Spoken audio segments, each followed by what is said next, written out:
Olá pessoal, sejam bem-vindos ao nosso canal. Hoje vamos mergulhar numa das histórias mais profundas e questionadoras da Bíblia, o livro de Jó.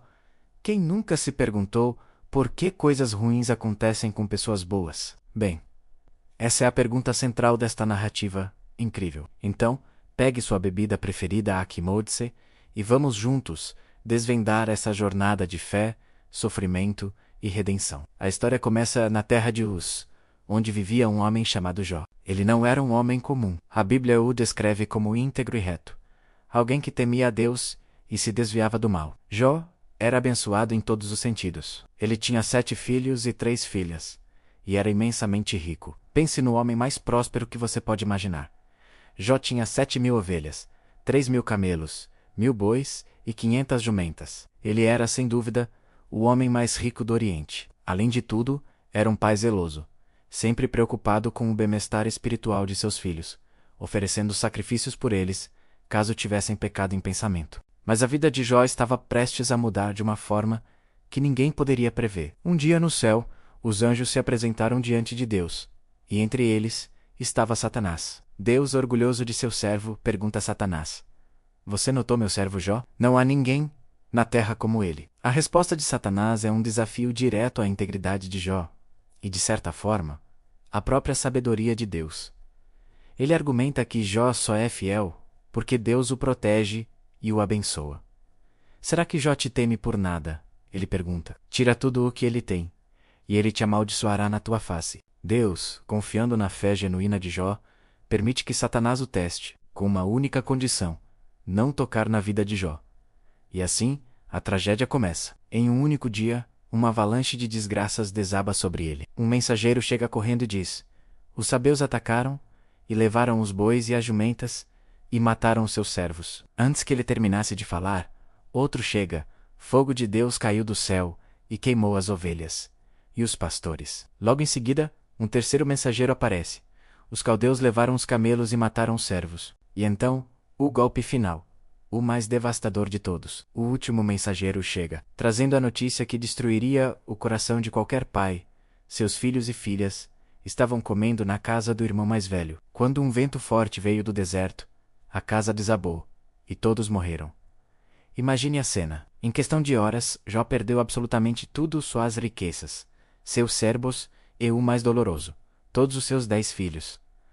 Qual seria a sua reação? A maioria de nós gritaria, culparia Deus, se desesperaria. Mas a reação de Jó é espantosa. Ele rasga suas vestes, rapa a cabeça em sinal de luto, mas então se prostra no chão e adora. E ele pronuncia uma das frases mais poderosas de toda a Bíblia: "No saí do ventre de minha mãe e no voltarei.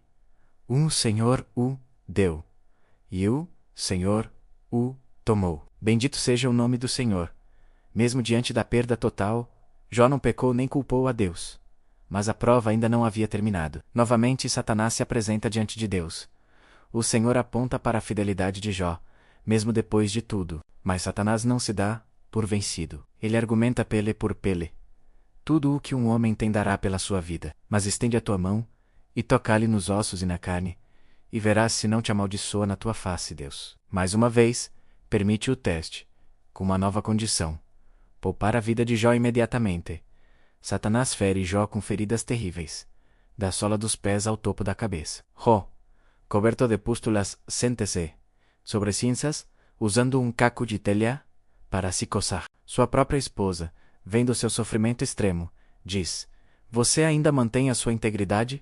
Amaldiçoe a Deus e morra." Mas a resposta de Jó é firme: "Você fala como uma louca. Receberemos o bem de Deus e não receberíamos também o mal?" Mesmo em agonia física, ele se recusa a pecar com seus lábios. É nesse momento que 3 amigos de Jó, Elifaz, Bildade e Zofar, ficam sabendo de sua tragédia e vêm consolá-lo. Ao vê-lo de longe, eles mal o reconhecem. A dor deles é tão grande que eles rasgam suas roupas, jogam pó sobre a cabeça e se sentam com Jó em silêncio, por 7 dias e 7 noites, porque viam que sua dor era grande demais para palavras. Após essa semana de silêncio, Jó finalmente quebra o silêncio. Mas o que ele diz não é louvor. É um lamento profundo e angustiado. Ele amaldiçoa o dia em que nasceu. Ele grita sua dor, desejando nunca ter existido. Por que não morri ao nascer? Ele clama. Lá na sepultura os maus cessam de perturbar. E ali os cansados repousam. Ele não entende por que Deus permite que os sofredores continuem vivendo, cercados de escuridão. O que eu mais temia me sobreveio. Ele geme. O que se segue é um longo debate poético. Os amigos de Ro, que vieram para consolar, acabam se tornando seus acusadores. A lógica deles é simples, e para eles irrefutável. Deus é justo. Portanto, se Jó está sofrendo tanto, é porque ele deve ter cometido algum pecado terrível. Elifaz sugere que Jó está sendo disciplinado. Bildade insiste que Deus não perverte o direito. Zofar o acusa de ter pecados ocultos. Eles tentam forçar Jó a confessar uma culpa que ele não tem. Jó, por sua vez, defende sua inocência com veemência. Ele sabe que não fez nada para merecer tamanho castigo. Ele debate com seus amigos, questiona a justiça de Deus e anseia por uma oportunidade de apresentar seu caso diretamente ao Criador. Sua fé está sendo testada ao limite. Ele se sente abandonado, mas em momento algum, ele renuncia a Deus.